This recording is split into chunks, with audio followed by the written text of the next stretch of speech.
Olá pessoal, sejam todos bem-vindos a mais um especial nos Passos de Francisco. Estava com saudade de vocês, pois a gente ficou esse período aí sem os nossos programas, mas estamos iniciando a nossa segunda temporada. E assim como as nossas paróquias, as nossas pastorais está em saída a pedido do Papa, nós também, enquanto nos Passos de Francisco, estamos nessa nova fase do nosso programa. É isso mesmo, nós estamos indo em loco em todas as nossas entrevistas, em todas as nossas conversas com aqueles que nós convidamos. E é com grande alegria que nós, hoje, vamos comemorar o Dia Internacional das Mulheres. Pois é, vamos comemorar aquelas que estão com total força de dentro da nossa igreja, que a gente sabe que é a maioria delas, que participam, que estão nas pastorais. E estamos aqui hoje no Colégio Jesus Cristo Rei.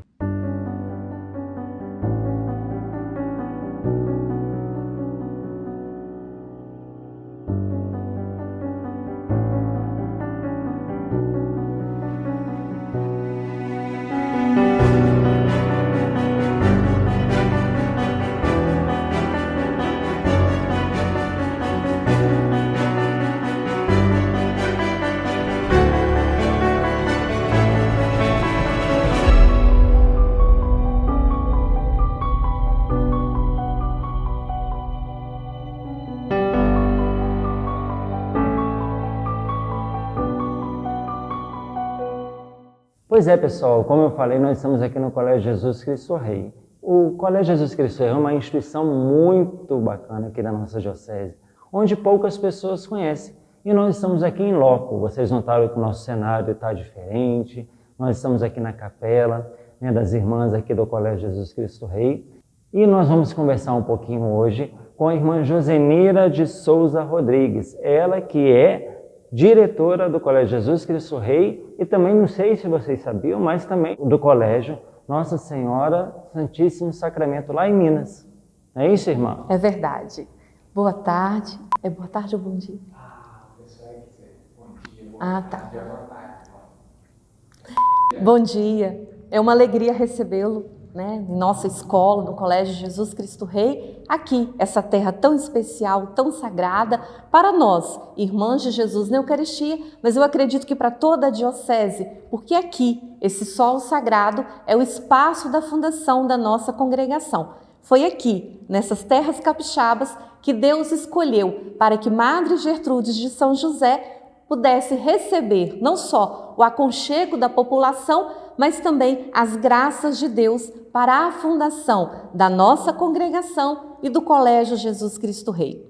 Pegando esse gancho já, irmã, a senhora poderia falar um pouquinho da congregação para a gente, para o pessoal que está em casa nos assistindo, porque muitas pessoas conhecem somente o colégio, Então, a nossa fundadora, Madre Gertrudes, ela nasceu na Itália, em Sondrio, e mais ou menos aos 19 anos ela veio para o Brasil como missionária imigrante, junto aos povos imigrantes. A Madre Gertrudes, ela não teve a experiência do convívio com a família. Muito pequena, ela foi levada para um orfanato e foi criada pelas irmãs guanelianas.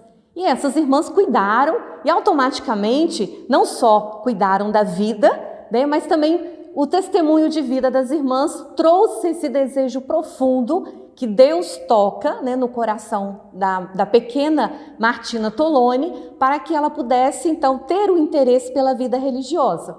Então, daí, ela assume a vocação à vida religiosa, esse dom precioso de Deus na nossa vida.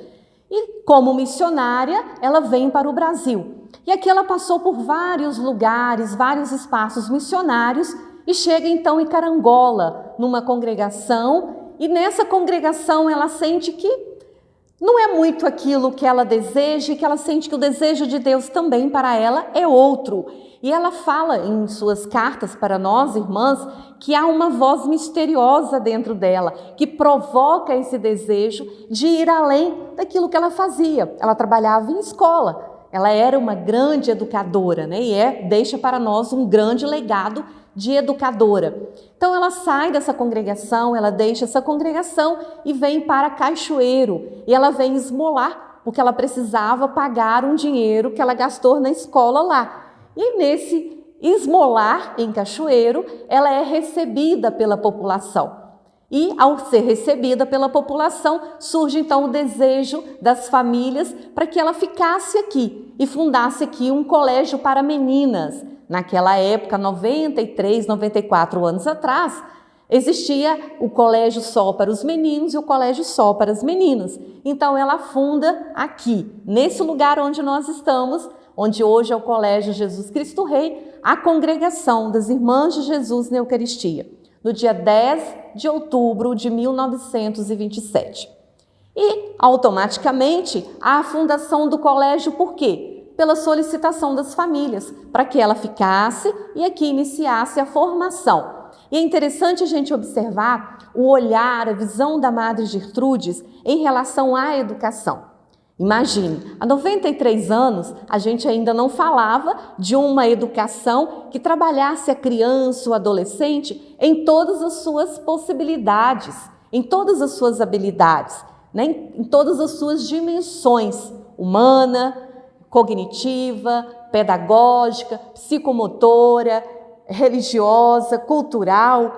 Ela não tinha essa noção, mas ela sabia da importância de trabalhar a pessoa como um todo. E ela fala em algumas das suas cartas a importância de educar a criança, mas também de desenvolver as habilidades. Olha que interessante. Eu fiquei pensando esses dias que se Madre Gertrudes estivesse nesse ano, no ano da pandemia, ela já também teria falado para nós, olha, utilize a educação remota, vamos chegar até a casa dos nossos alunos, vamos avançar um pouco mais a proposta pedagógica para que o aluno não fique ali apenas recebendo um conteúdo, mas que abra os horizontes para uma formação mais global. Então, por isso que a gente fala, e é muito bonito isso na nossa história, que há um entrelaçamento da fundação da congregação e da fundação do colégio, porque realmente nasce junto do outro. A congregação é fruto dessa ação do Espírito Santo na vida da Madre. E o colégio é fruto do desejo da população de Cachoeiro na vida da Madre. Então, nela, na pessoa simples, né, ousada, corajosa, determinada, de uma fé profunda, de um amor à Eucaristia, que precisamos aprender muito com ela, mas também uma convicção de que nada na nossa vida acontece se não é vontade da Divina Providência. Então há essa comunhão do sonho de Deus com o sonho da cidade de Cachoeiro na pessoa dela. Numa simples pessoa, na fragilidade humana, Deus se faz e se faz através dessa obra. E já dizia, né? Se a gente é fiel num pouco, Deus sempre vai confiando mais. Sempre. Irmã, quantas hoje irmãs estão aqui, né? Na casa, na comunidade, na vivência de comunidade aqui? Quantas irmãs hoje tem? Em Cachoeiro nós temos duas comunidades. Aqui, o Colégio Jesus Cristo Rei, temos o colégio e temos um grupo de irmãs, 4 irmãs são fixas, né? Eu não moro totalmente aqui, como você colocou no início, nesse momento da nossa congregação. Eu sou da área pedagógica, né? Pedagoga, psicopedagoga, né? Eu brinco que a educação, ela está muito dentro do meu sangue, né? Eu acho que eu herdei um pouquinho da nossa Madre, mas eu também moro, então eu passo parte do mês aqui, mais ou menos em torno de 14, 15 dias, e o restante eu passo em Minas, no norte de Minas, na cidade de Pirapora, no outro colégio que nós temos, que ontem completou 62 anos, no dia 2 de março. Então, o Colégio Nossa Senhora do Santíssimo Sacramento tem também essa mesma dimensão de formação humana, acadêmica, intelectual, cultural, religiosa do ser humano. Então, aqui nós temos 4 irmãs que residem na comunidade e eu passo parte do mês aqui. Então, nós somos 5, poderíamos dizer assim, né? E temos a comunidade na paróquia Nossa Senhora da Penha, no bairro BNH, também com 4 irmãs. Sim, na paróquia onde que a Caritas, né? Para quem conhece, a Caritas tem um escritório que funciona lá. Então, a gente foi muito bem acolhido também por padre na época, que era o padre Sebastião, hoje o padre Nildo. Nos acolheu também enquanto instituição e a gente também está lá com os nossos projetos, que é a Casa de Passagem, enfim. Irmã, a senhora vem falando um pouquinho dessa questão desse papel do colégio, na formação, enfim, em todas as suas especificidades mesmo, né, que a gente tem. Dentro daqui do colégio especificamente, como é que é essa questão administrativa? Como é que funciona todo... Porque a gente que passa de fora, a gente vê, né, todo acontecido, tudo acontecendo, mas como é que funciona essa questão administrativamente falando, em especial por mulheres, né, irmã? É verdade, né? Daqui uns dias estaremos celebrando o Dia Internacional da Mulher e a gente sabe que a mulher não só ocupa um espaço na sociedade, mas também todo esse processo de gerar uma vida, né? Não desfazendo, né, do homem, mas é justamente nessa integração que a gente constrói uma sociedade mais justa, mais humana, mais solidária. Nós temos a responsabilidade pela administração do conjunto, né? Então, hoje o Colégio Jesus Cristo Rei está sob a minha responsabilidade como gestora, mas eu não trabalho sozinha. Primeiro que eu não daria conta. Segundo que a minha área pedagógica, apesar de ter administração, mas eu prefiro o pedagógico. Mas a gente conta com muitos funcionários.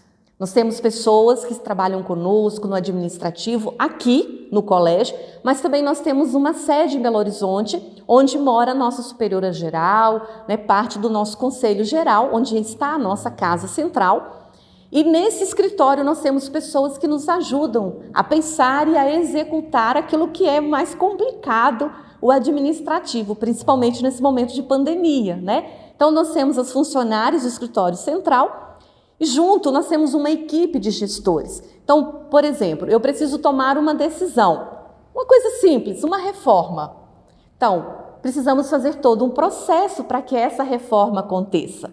Daí eu preciso escutar as pessoas que a gente chama de assessores, eu preciso escutar o escritório central, a minha superiora geral, escutar a equipe que está aqui, não só a equipe administrativa, mas também a equipe de zeladoria, né, os funcionários que estão comigo na manutenção, para que a gente consiga chegar num consenso e aquilo que é o melhor para o colégio. Eu dei um exemplo, mas assim é em todo o processo, numa seleção de um funcionário, de um professor, né, ampliar ou não ampliar uma turma, trabalhar com essa ou com essa série. Então toda essa organização administrativa, ela passa por um diálogo, por uma escuta, né, por uma análise. Quantas e quantas vezes a gente para ali horas e horas fazendo toda uma análise daquele processo, o que é viável, o que não é viável, né?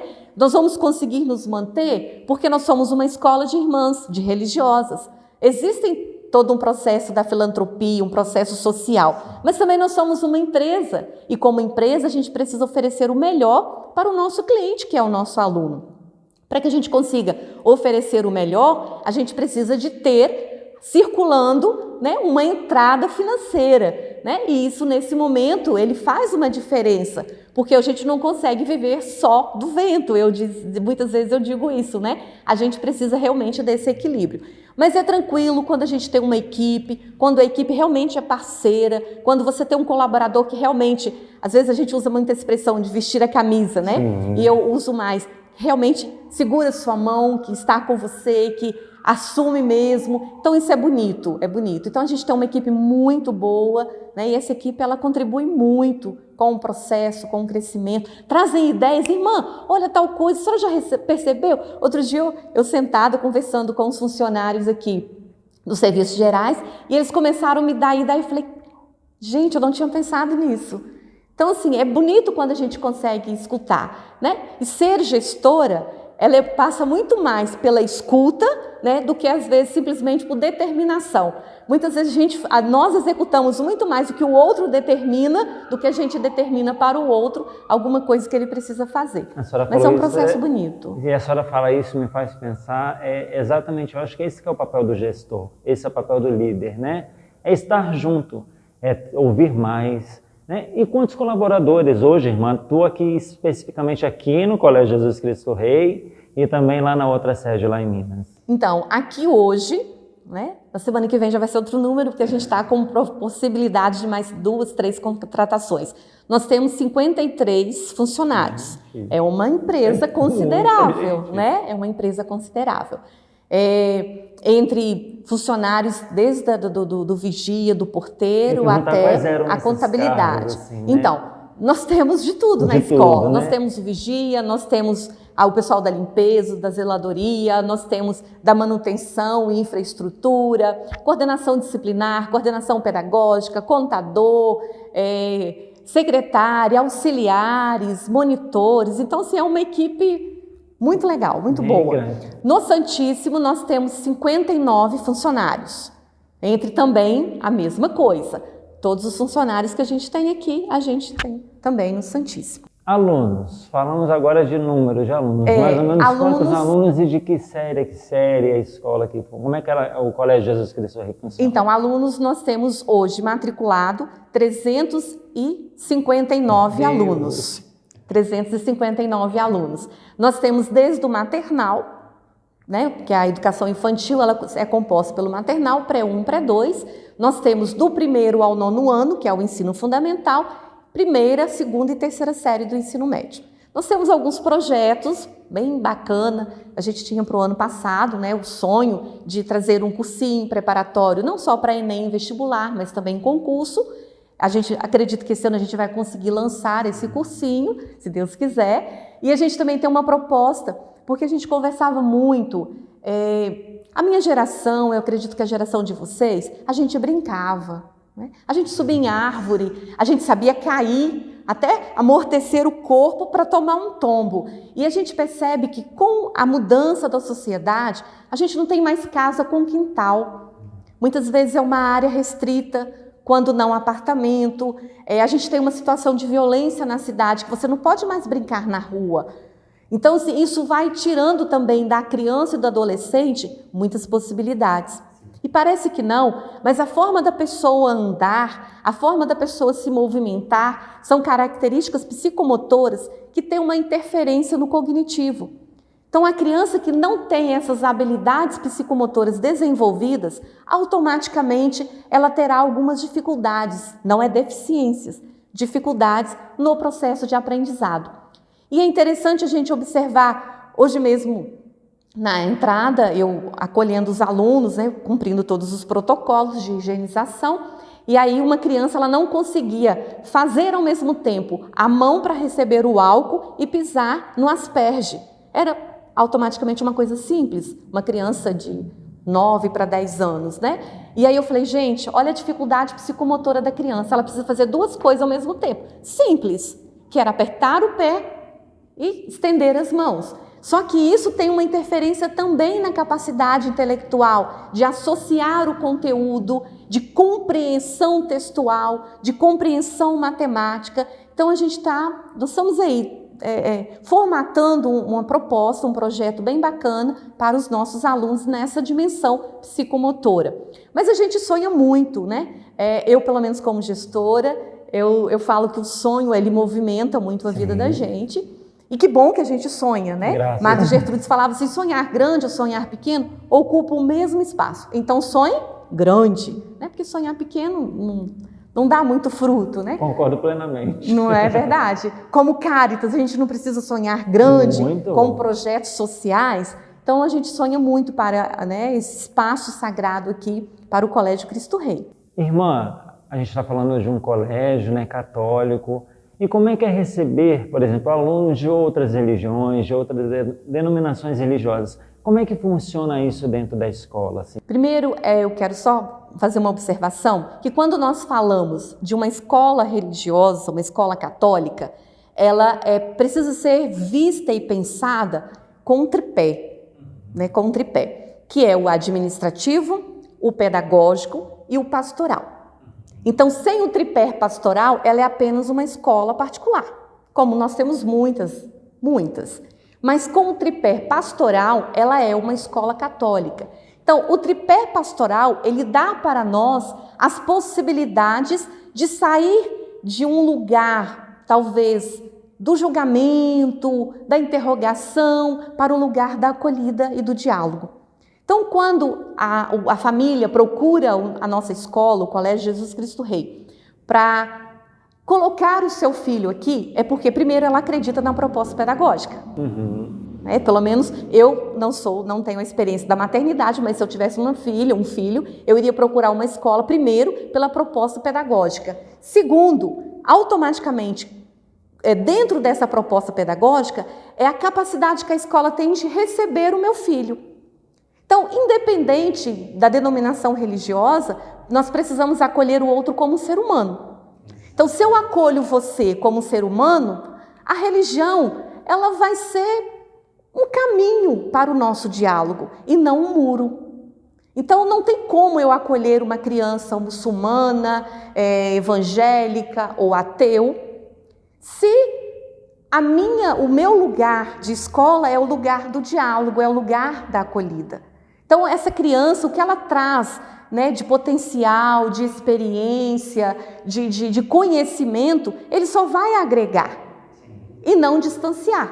Ele só vai trazer a possibilidade de criar pontes e não um muro.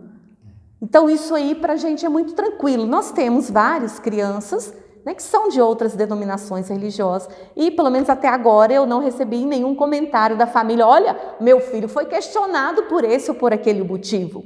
Desde o momento que há o respeito, a coisa flui. E a campanha da fraternidade fala abertamente, né? Esse ano especificamente, a gente pode fazer um linkzinho rapidinho, é exatamente a abertura ao diálogo, ao diálogo. Né? Que é tão importante. Eu acho que falta tanto hoje essa abertura, falta tanto essa acolhida, e quando a senhora fala isso, me vem muito a questão do tema da campanha da fraternidade desse ano, né? Vou fazer um ganchozinho, irmã, e perguntar à senhora, a gente não pode deixar de falar que ano passado foi um ano muito complexo, muito diferenciado para todos nós. Esse ano estamos iniciando também com essa complexidade. Como é que está sendo esse processo do Covid, né? Dessa pandemia, em meio à questão educacional? A gente, enquanto instituição, enquanto Caritas, nós tivemos que nos reinventar totalmente, porque o nosso trabalho era totalmente in loco e tivemos que ficar remoto, e para nós foi uma dificuldade estar remoto, mas ao mesmo tempo foi a gente ganhou de outras formas também, igual estar aqui apresentando, né, o canal, é um ganho porque de alguma forma está acontecendo. Como é que é isso na questão educacional, irmã? Como é que foi isso para a escola? Na verdade, eu brinquei que eu ganhei como missão esse espaço, mas ganhei a pandemia também de presente, né? Imagino. Porque eu assumi a direção do colégio no dia 27 de janeiro, e eu tive aqui dois períodos, e quando eu saí do segundo, no meio da estrada, né? Inclusive a gente estava de carro, e a irmã Judete falou: você viu essa notícia? Eu falei: não, eu estou dirigindo. E ela leu que no dia seguinte, no dia 18 de março, a escola iria fechar. Num primeiro momento, eu tive uma certa preocupação, apesar de que eu acredito, né, até há 10 para 11 anos atrás, o meu tema da monografia, quando eu fiz psicopedagogia clínica, foi a interferência da tecnologia na formação acadêmica, ou seja, na escola. Então, há 10, 11 anos atrás, a gente já falava de trazer a tecnologia como um instrumento, como nós temos o material didático, como nós temos o espaço físico. Então, num primeiro momento, eu tive muita preocupação, por quê? Primeiro que nós não estávamos neste processo, apesar de já se falar nele. Mas nós falamos de Brasil, não estamos falando de Europa nem Japão, né? Segundo, a preocupação também das famílias, porque a gente sabe que é complexo. O pai e a mãe trabalham, ou a criança fica com o avô, com a avó, e no primeiro momento foi um susto. E o que a gente iria apresentar para as famílias naquele momento?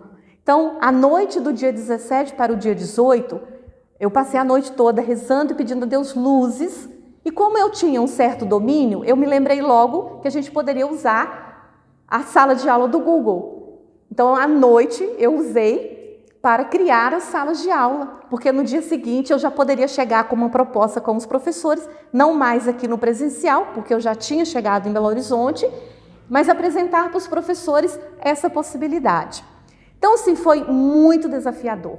Nós tivemos vários professores com processo de depressão, vários professores que não conseguiam fazer isso que nós estamos fazendo, falando na frente de uma câmera, porque nós não aprendemos isso na graduação. Não. Nós não aprendemos isso na graduação. Apesar de eu ter bastante tempinho que eu passei por ela, mas mesmo os poucos professores que saíram agora da graduação, eles não aprenderam a lidar com essa tecnologia, nesse formato. Então, assim, todo um trabalho de preparar o professor, de ajudar, de orientar. Então, nós tivemos muitos professores no processo de depressão. Nós tivemos muitas famílias, ainda temos, com dificuldade de lidar justamente com essas duas possibilidades. O conhecimento, ele não dá somente no presencial. Você consegue aprender em qualquer lugar e de qualquer forma, porque a maior ferramenta do conhecimento é o ser humano. Então, se tem a pessoa, o espaço físico, ele vai agregar o processo. Agora, o que tem uma interferência muito grande no presencial? É a capacidade de se relacionar. A gente usa uma expressão que é humanizar o humano. Então, o espaço físico, ele não precisa só para você tirar uma dúvida, para o professor explicar um conteúdo. A gente pode usar a tecnologia, e nós aprendemos isso na pandemia. Mas o espaço físico, ele precisa para o relacionamento, ele precisa para a humanização, ele precisa para a acolhida, e muitas vezes para a gente afirmar para o outro, você é capaz, você dá conta, eu confio em você, olha o potencial que você tem. Então, a pandemia trouxe muito aprendizado para nós. Eu já, desde outubro, mais ou menos, eu já não consigo mais ver a pandemia, eu te falo isso do fundo do meu coração, eu não consigo mais ver a pandemia como o problema. Não consigo. Eu vi no primeiro momento, eu fiquei muito preocupada, eu fiquei muito triste, eu confesso que eu chorei muitas noites, falava, meu Deus, o que eu faço com 2 escolas? Só que a gente foi percebendo que houve um movimento de reinventar. Por parte dos professores, a própria organização enquanto educação brasileira, por parte das famílias, a forma com que as famílias se dedicaram, abriram as suas casas para que a gente pudesse entrar. Hoje a gente entra na casa das famílias com muito mais tranquilidade, porque elas já nos recebem. Sim. Né? O que é uma life, se não eu entrar na sua casa? Verdade, não tinha parado de pensar nisso, hein? Então, a família abre a varanda, a cozinha, a copa, a intimidade dela, né?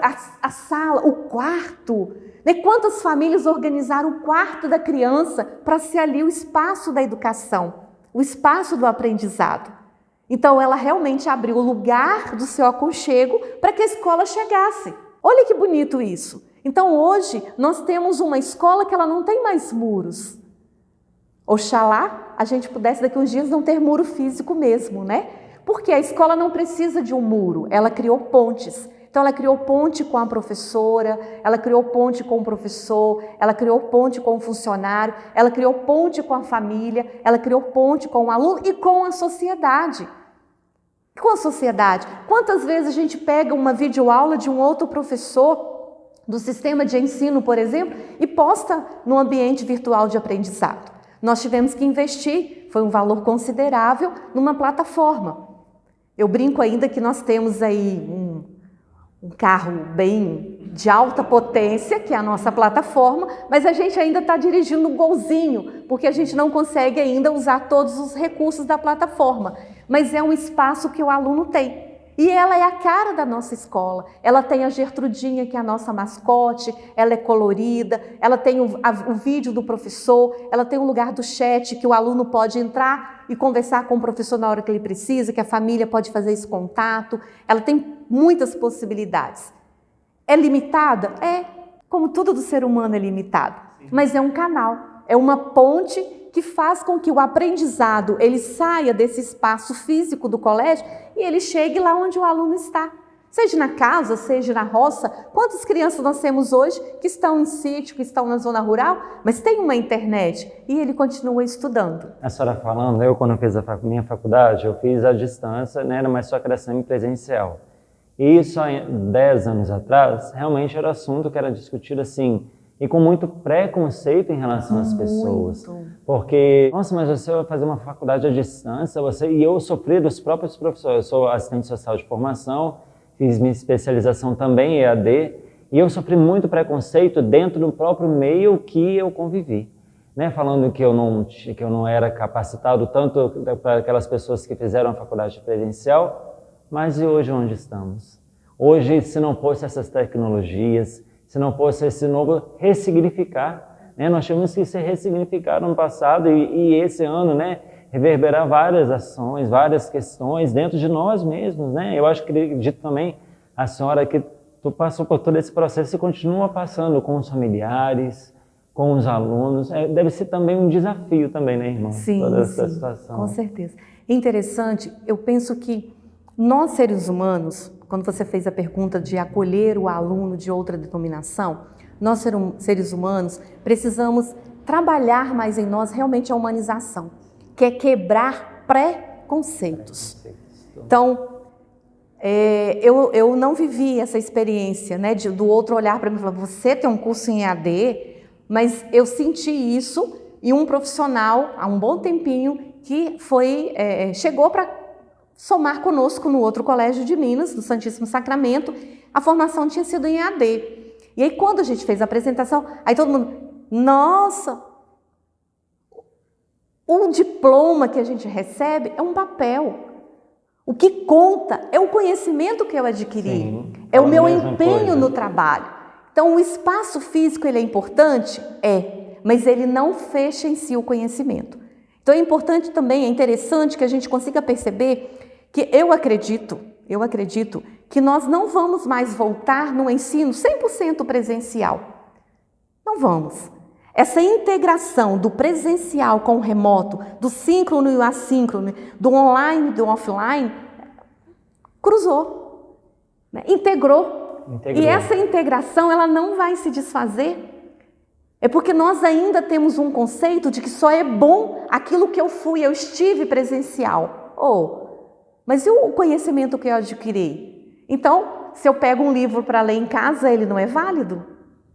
Não é? As vivências não são válidas? Uma revista que eu pego para ler, aquele conhecimento que eu adquiri naquela revista não é válida? Aí nós vamos entrar no outro mérito. E a Bíblia? Jesus não está aqui nesse momento falando para nós. É um ensinamento remoto. Sim. É um ensinamento remoto. Eu não vivi com a minha fundadora. Oxalá quisesse tido essa oportunidade, mas eu não vivi com a minha fundadora. O que eu escuto das irmãs, o que eu vejo na fala, no testemunho que as irmãs, e eu sou encantado por escutar histórias dela, o que eu vejo aqui, a cada vez que eu subo aquela entrada ali, aquela rampa, eu fico imaginando quantas vezes ela subiu aquilo ali. Quando eu vou à missa na Matriz Velha, que eu fico imaginando onde será que ela sentava, que ela ia à missa na catedral, na Matriz Velha. Quando eu entro nessa capela e sei que ela tem foto aqui ajoelhada, rezando diante de Jesus, o que eu pego de histórico dela, das cartas, da vida dela, não é aprendizado? É um aprendizado.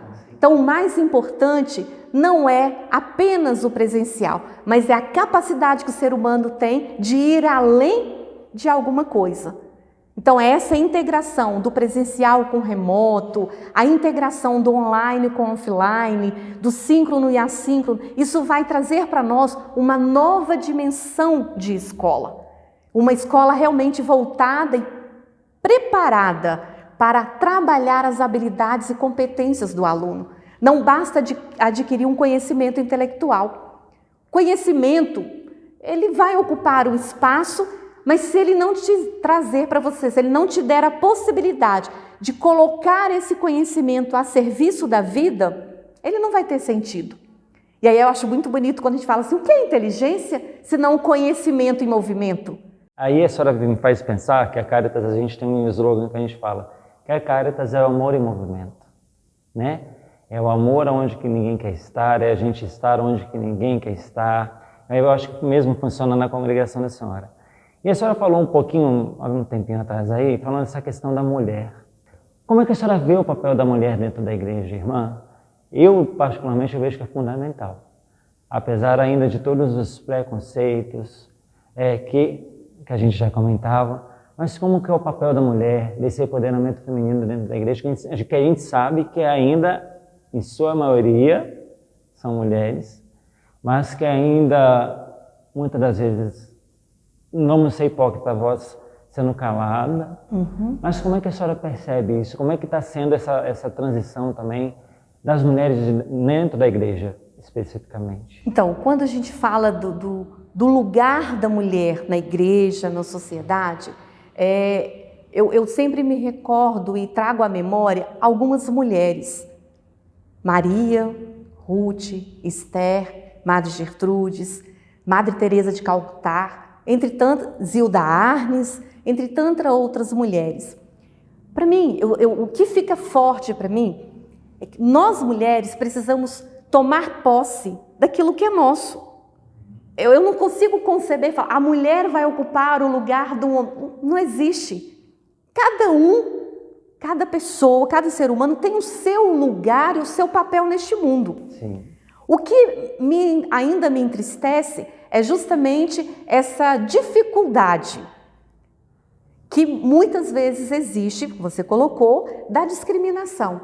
Eu falo agora como gestora. Sim, eu imagino. Quantas vezes eu recebo pais e às vezes até mães que olham para mim e falam assim, tipo, o que a senhora vai resolver para mim? Há poucos dias eu atendi um pai, a forma dele falar comigo eu me senti agredida. Aí eu virei para ele e falei assim, olha, só me desculpa, mas a gestora dessa escola sou eu. Eu não gosto disso, mas eu tive que falar. Porque ele estava me desrespeitando como pessoa, como ser humano, como mulher e como gestora. Ele queria impor uma coisa que não é o momento, que é todas as crianças dentro da escola. Ainda falava assim, essa história de pandemia é pura ilusão. Vocês estão colocando um excesso de preocupação. Falei com ele, não, pai. Existem muitas pessoas que já morreram. E eu não vou colocar a minha vida em risco, nem dos meus funcionários, muito menos do seu filho. E dele mesmo, né? E dele também, né? Então, assim, às vezes, há um olhar ainda de tipo, fique lá no canto, sabe? É muito triste isso, mas ainda existe. Mas eu sinto, eu sou fruto de comunidades eclesiais de base, né, como filha da Diocese de Cachoeiro. Movimentos sociais. Movimentos sociais, quantas romarias da terra, quantos movimentos a gente tinha, festivais na Diocese. Nossa, assim, eu sou fruto desse lugar, né? E como esse lugar, eu sinto na minha mãe, na minha avó e muitas outras mulheres que nós não queremos nada sem ser aquilo que é nosso, que é poder mostrar para o outro a capacidade de gerar vida. E uma vida em abundância, como é a proposta do próprio Jesus. Mas eu fico muito feliz quando a gente tem um Papa Francisco que nos provoca, que nos interpela para sair. Uma igreja em saída. Esses dias ele convidou 2 brasileiras, 2 religiosas, das quais eu conheço pessoalmente, para fazer parte de um outro lugar, da discussão, da escuta, né, do pensamento, da proposta, para a vida religiosa sim, mas para a igreja. Porque muitas e muitas vezes a vida religiosa chega num lugar que ninguém chega. Muitas e muitas vezes no sertão do nosso país, em regiões do nosso Brasil, estamos lá, a irmã, a religiosa, o religioso, e ninguém chega. É a irmã que muitas vezes vai cuidar de um doente. Sim. E às vezes ela nem é enfermeira. É a irmã que vai alfabetizar. Às vezes ela não é nem educadora. Mas nós estamos por quê? Porque nós acreditamos na missão. Nós acreditamos nesse movimento do Espírito Santo em nós que nos leva para além de uma parede. Por isso, a igreja em saída. Vou fazer um link, irmã, quando a senhora me fala isso, e a senhora fala para todo mundo que está dentro de casa, gente, esse papo aqui está sendo maravilhoso, quantos frutos a gente está tirando disso, né? Quando a senhora me fala disso, me vem, eu já fui seminarista, como eu comentei nos bastidores, eu já fui seminarista, já fui da Toca de Assis, mas Deus vai encaminhando a gente para outros lugares e, enfim, a gente vai se encontrando no caminho. O que a senhora poderia dizer para talvez aquela jovem que está assistindo a gente, que sente esse ardor, né, de ser igreja para além, né, a igreja em saída, de se consagrar. O que a senhora poderia dizer para essas meninas que estão nos assistindo agora? Porque às vezes está nesse conflito interno, né, porque é um conflito. Eu lembro que na época quando eu ia para a Toca, eu estava trabalhando, eu falava, meu Deus, mas eu vou deixar... Vou contar uma experiência rapidinho. Eu lembro que quando eu fui para a Toca de Assis, eu falava bem assim, Senhor, se quiser que eu vá, eu sou muito direto com Deus, eu falo assim, o negócio é o seguinte, o Senhor me fala, se eu quiser que vá, o Senhor me fala, mas eu não vou ter coragem de pedir demissão do trabalho, que me manda embora. No outro dia fui mandado embora. Ou seja, eu tinha que ir, né? Mas, querendo colocar a condição para Deus. Mas assim ele vai colocando. O que a senhora poderia falar para essas meninas que têm isso no coração, mas às vezes têm medo? A primeira questão é essa, não ter medo. Primeira questão. Quando eu ainda muito pequena, minha mãe conta, também vou contar uma historinha, minha mãe conta que eu tinha mania de pegar, eu não conhecia, eu sou de Bom Jesus, mas a gente não tinha freiras lá na região. E a gente também não saía, não viajava, né, para poder conhecer. Nós também não tinha tecnologia como hoje, né? Eu já tenho 49, então assim, Já né? não, ainda. E aí minha mãe fala que eu pegava o lençol da cama, colocava na cabeça e saía rezando e colocava meu pobre coitado do irmão para rezar comigo, né? Porque eu só tenho um irmão. E aí nessa dinâmica toda, o que fica para mim é a capacidade de você não ter medo. Por que eu falo uma capacidade? O medo, ele faz parte da vida do ser humano, mas ele pode me colocar em dois lugares. Lugar da paralisação ou o lugar da busca. Então, o medo que me coloca no lugar da busca é um medo sadio. É um medo sadio. É um medo que me faz ver possibilidades. Então, a primeira coisa é perceber que, como eu, lá naquela criança que tinha um gesto simples de querer sair rezando, né, de pegar um lençol, colocar na cabeça, eu não tinha essa noção da vida religiosa, mas saber que aquela criança, ela cresceu e ela foi percebendo o que ela queria. E eu venci muitos desafios. O primeiro desafio da própria família, da aceitação da própria família, de ser a única filha e o pai e a mãe falassem assim, mas eu queria que você casasse. E dentro de mim, o sonho de ser missionária, ele era muito grande. Ele era muito grande. Eu não tive muita oportunidade de participar de encontros, porque meus pais não deixavam. Até o ponto de eu falar, não, completei 19 anos, então agora a decisão é minha. Só que isso existe todo um processo de escuta, de oração, de partilha. Então, junto com esse acolher o medo bom, que é o medo que me leva para uma atitude, para uma escolha, é procurar alguém para te ajudar. Você ficar com isso sozinho é muito ruim, porque você fica sempre no lugar, e aí, vai dar certo? Deus quer mesmo, não quer? Mas, e esse mais, se, a gente não chega a lugar nenhum. Então, quando a gente tem alguém para a gente conversar, para a gente trocar uma ideia, que nos escute, muitas vezes a pessoa não fala nada, só te escuta, e você falando, você, poxa, é isso aqui que eu quero. Então é preciso que a gente partilhe. Hoje nós temos muitas pessoas capazes de ajudar no discernimento vocacional e também conhecer. Hoje a gente tem a tecnologia, a gente não tinha tanta tecnologia. Na época eu conhecia as Paulinas e eu estava encaminhada para as Paulinas. E o pároco na minha época, de Bom Jesus, Padre Rogério Beber, ele me ajudou muito nesse processo de discernimento. Só que eu conhecia as Irmãs de Jesus na Eucaristia e tinha alguma coisa na fala da irmã Enédia, ao apresentar a congregação, que eu falei, não é isso que eu quero. Primeiro, a questão educacional. Segundo, a simplicidade da congregação. E o que mais me marcou era a espiritualidade eucarística. Era tudo o que eu buscava. Então, assim, a gente precisa se colocar nesse lugar da escuta à vontade de Deus, perceber o que realmente Deus quer de mim.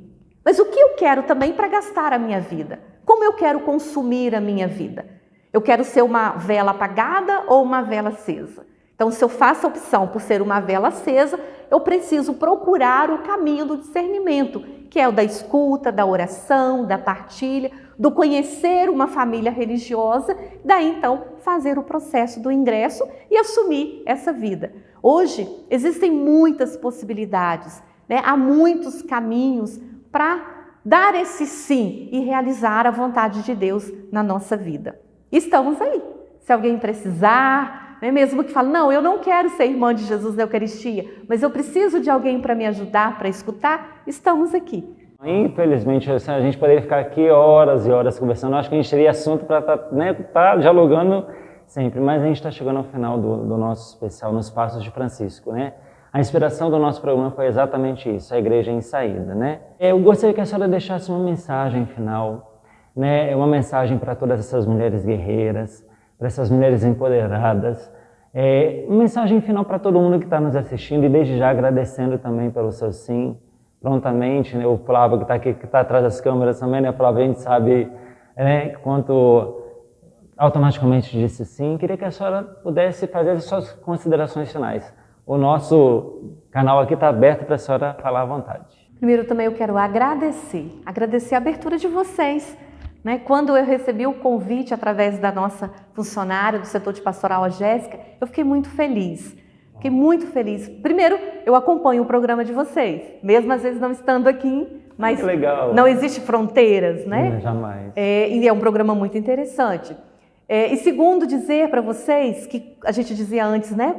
Antes da gravação, as pérolas da diocese. A nossa diocese tem uma riqueza incalculável. E a fundação da nossa congregação é uma pérola para a diocese. É um carinho de Deus para essa diocese. Um carinho de Deus para que o povo daqui pudesse não só ter uma congregação fundada aqui, onde nós estamos, mas pudesse, através dessa congregação, levar a outros lugares e além fronteira, nas nossas casas na África, irmãs daqui, frutos da nossa diocese. Então é um carinho de Deus para a nossa diocese. Então a minha profunda gratidão a vocês também por essa abertura.